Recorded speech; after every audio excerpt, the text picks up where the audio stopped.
silver rush was on. Miners came from all over, including well-known towns such as Virginia City, Bodie, and Tombstone, Arizona. I certainly do, Hard Rock.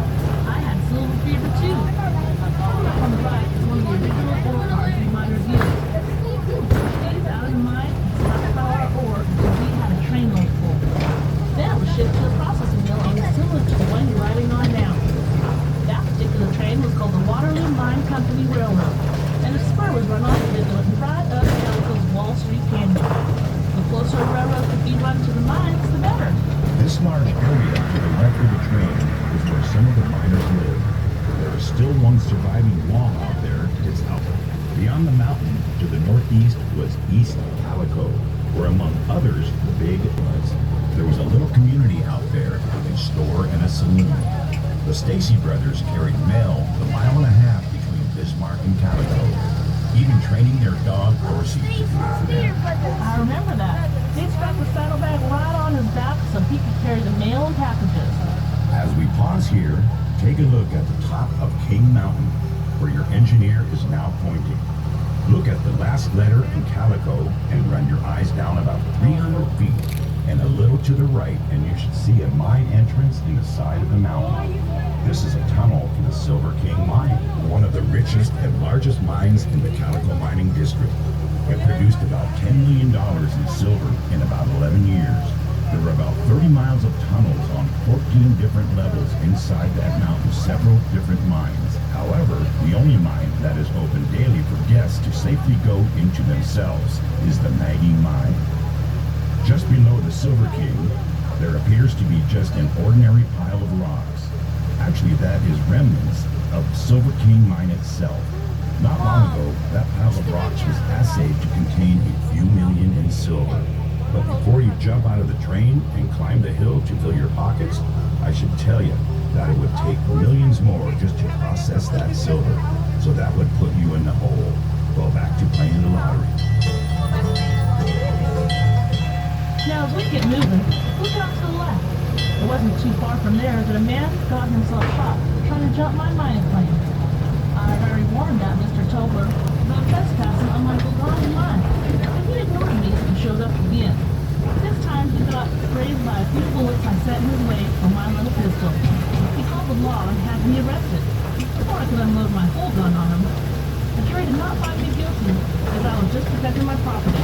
Well, Annie, glad no one was seriously hurt, except maybe that Mr. Tobler's bride. Now, if y'all look left, this is an ore crusher called an Arista. Miners would hitch a horse or mule to that crossbar and have it walk round and round, which caused the steel ball to drag over and crush the ore before it was taken to mill.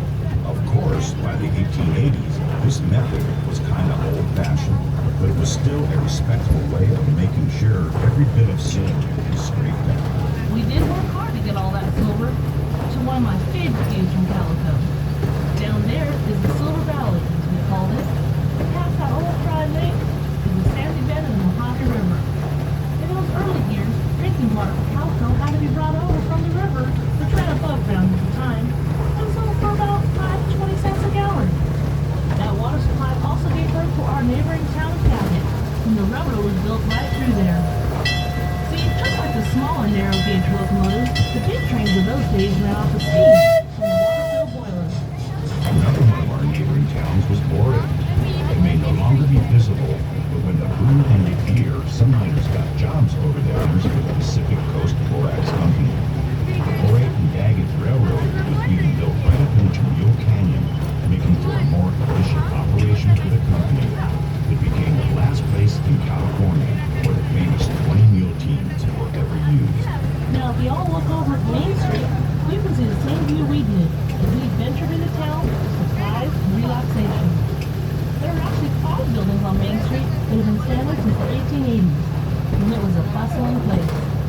Calico was a real town for about 20 years. We had a post office, school, courtroom, newspapers, and a slew of stores. Not to mention quite a few saloons, I can promise you that.